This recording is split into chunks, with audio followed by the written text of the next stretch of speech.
Welcome to Dreame channel. வீடியோக்குள்ளே போகிறதுக்கு முன்னாடி ட்ரீமி சேனலை சப்ஸ்கிரைப் பண்ணாதவங்க மறக்காமல் சப்ஸ்கிரைப் பண்ணுங்கள். அப்போ தான் நான் போகிற வீடியோஸ்லாம் உங்களுக்கு வரும். ஒரு மர்மம் நிறைஞ்ச மாளிகையை பற்றி பார்க்கலாமா? வாங்க வீடியோக்குள்ளே போகலாம். டிகண்டா வலவா இதான் நான் சொன்ன மர்மம் நிறைஞ்ச மாளிகை. திகந்தா கிராமத்தில் மறைந்துள்ள இந்த மாளிகை கம்பஹா கிரிந்தி வேளாண் வீதியில் அமைந்துள்ளது. பிரம்மாண்டமான தோட்டத்துக்கு நடுவில் ஒரு ராட்சச பாறை மேலே இந்த மர்ம மாளிகை இருக்குது.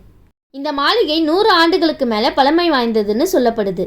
அது மட்டும் இல்லாமல் 1920 காலகட்டத்தில் இந்த மாளிகையை கட்டப்பட்டிருக்கலான்னு சொல்கிறாங்க. உள்ளூர் மக்கள் இந்த மாளிகையை பற்றி என்ன சொல்கிறாங்கன்னு தெரியுமா? உள்ளூர் மக்கள் இந்த மாளிகையை பற்றி இது ஒரு பேய் மாளிகைன்னு சொல்கிறாங்க. ரொம்ப விசித்திரமான சத்தம்லாம் கேட்குதுன்னு சொல்லப்படுது. நிழல் போன்ற உருவங்களும் அப்புறம் ஏதோ நடமாட்டம் இருக்கிறதாகவும் அங்கே உள்ள ஊர் மக்கள்லாம் சொல்கிறாங்க.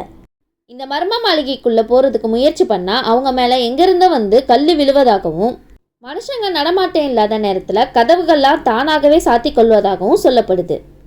ஆனால் இதுக்கு எந்த விதமான ஆதாரங்களும் இல்லைன்னு சொல்லப்படுது.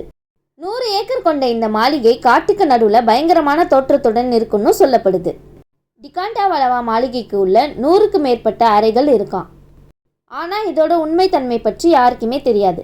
டிகண்டா வலவா இப்போ ஒரு ஃபாரினர்ஸ்க்கு சொந்தமானதுன்னு சொல்கிறாங்க. அது மட்டும் இல்லாமல் உள்ளே போகிறதுக்கு கடுமையான தடையும் இருக்குன்னு சொல்லப்படுது. டூரிஸ்ட்டுக்கும் அனுமதி இல்லை, ஆராய்ச்சி செய்யவும் அனுமதி இல்லை. உண்மையாகவே அங்கே எதுவும் இல்லைன்னா ஏன் இத்தனை தடை இருக்குன்னு ஒரு கேள்விக்குறியாகவே இருக்குது. இதே மாதிரி இன்ட்ரெஸ்டிங்கான வீடியோ வேணும்னா ட்ரீமி சேனலை லைக் பண்ணுங்கள், ஷேர் பண்ணுங்கள், மறக்காமல் சப்ஸ்கிரைப் பண்ணிவிடுங்க. Thank you viewers.